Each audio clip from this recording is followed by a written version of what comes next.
for all his trouble.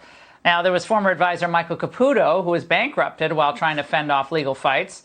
Manafort, Roger Stone, they were subjected to showy early morning raids with the shields and all that. Now, the latter was so over the top that agents swept into the house from the road and the water. Steve Bannon, of course, arrested on contempt charges. John Eastman and his cell phone taken by federal agents.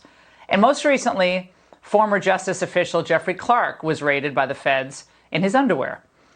Here now to discuss all this, Lee Smith, author of The Plot Against the President, and Russ Vought, president of the Center for Renewing America. Lee, you wrote an entire book about this, but does this shock even you at this point?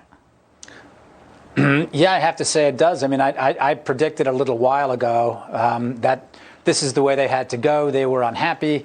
They were never able to. This is the point of the Mueller prosecution, and so they feel that they have outstanding debt with President Donald Trump, and so they were going to have to go after him. By the way, I think that what they were probably looking for, what they probably are looking for, is January 6th related material. I know how it's being described, but I believe the real play is to go after him on January 6th. They want to bring an obstruction charge against him, which is what Mueller wanted to bring against him, and that's the charge that's being leveled against most January 6th defendants.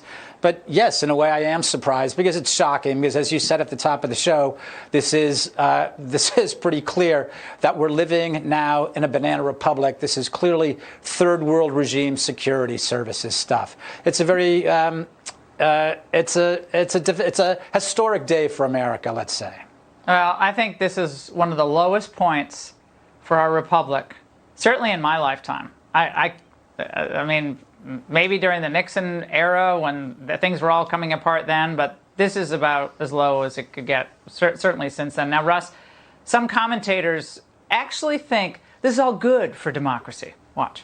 And I'm sure we'll hear that this is a Biden witch hunt. But I think it's really important that, independents, Democrats, and hopefully some Republicans will look at the facts and see that this has been a slow road, but it's a road that will hopefully strengthen our American democracy, which has been very fragile these last few years in a post-Trump presidency. Russ, for what they call a fragile democracy, raiding one of the homes of the former president and likely future opponent of this administration or this president, that's going to make things all hunky-dory? Yeah, it's sad, Laura. The democracy is not in jeopardy. Their oligarchy is in jeopardy. And the reality is that they are tearing the Band-Aid off in a very distinct and clear way and showing not just the American people that has known this for quite some time as they've been called domestic terrorists for showing up at a school board meeting to protest what's going on in the schools, but they're now telling with clear and convincing evidence to a Republican political class that has been unwilling to fight back against this with the levers that they have. And I think this is a wake-up call for those in Congress to be able to use the tools at their disposal to defund the FBI, to ask the right questions, and to prepare for a church-style commission next year, if given a Republican majority, to dismantle the FBI into 1,000 bits. Yeah, Lee, over on MSNBC tonight, they were bemoaning this idea of Republicans after this raid saying they're going to really hold the FBI accountable. Like, can you believe they're saying they're going to defund these agencies and they're going to hold hearings? They're actually shocked that Republicans would wield the gavel in an effective way if they get power back in November. They're terrified of that. Well, I mean, the important thing is that there are Republicans who are active, and hopefully they're gathering evidence now, and hopefully they've woken up to the different issues, because we saw, Laura, you covered this so well, but when Congressman Devin Nunes started on this, he didn't have a lot of support. So what we'd like to see right now is Republicans all on board realize what the issue is. It's a historic day insofar as Americans now understand what we are up against. Our children, our children's children will be looking to how we respond. This is how we are tested.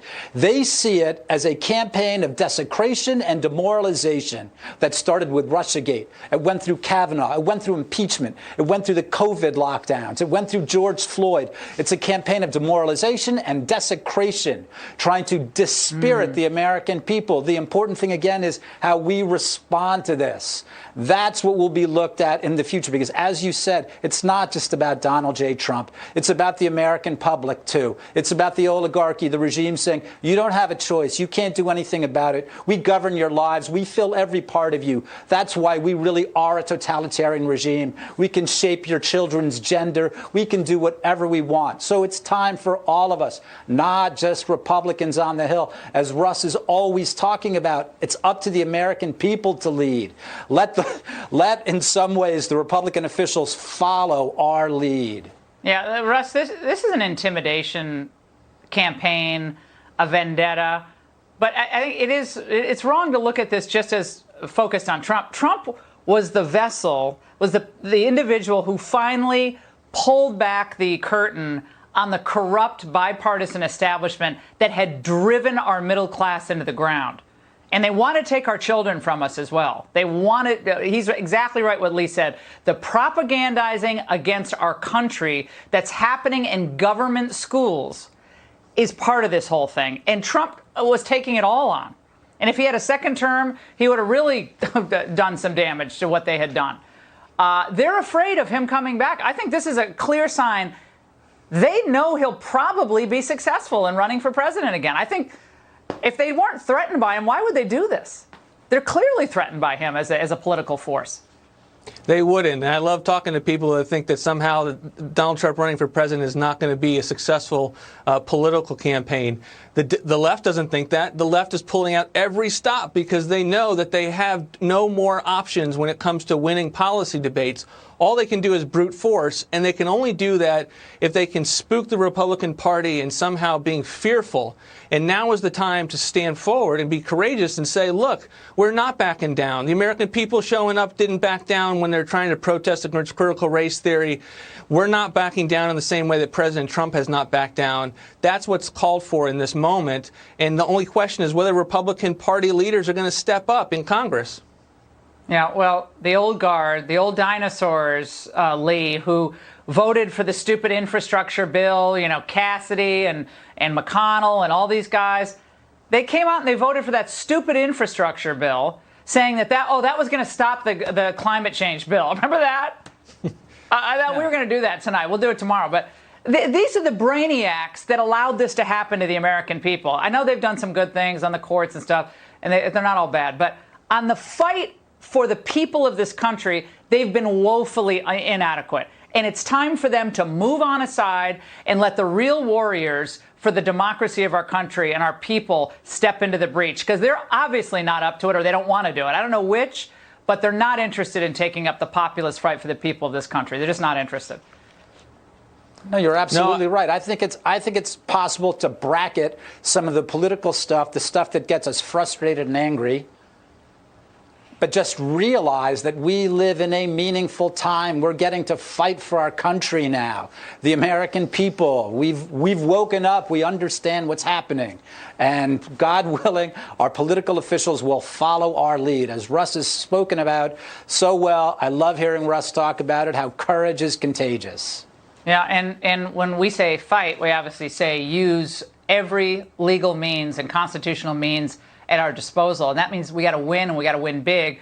Russ, the IRS now is going to be a part of the new Democrat Party, militia, economic, financial militia against regular people. And yet the senators are coming out today, the Democrats saying, oh, no, don't worry. This is all going to be, to help the people. Watch. Millions of Americans aren't going to be impacted by that other than getting better service from the IRS, having their telephone answered, getting the questions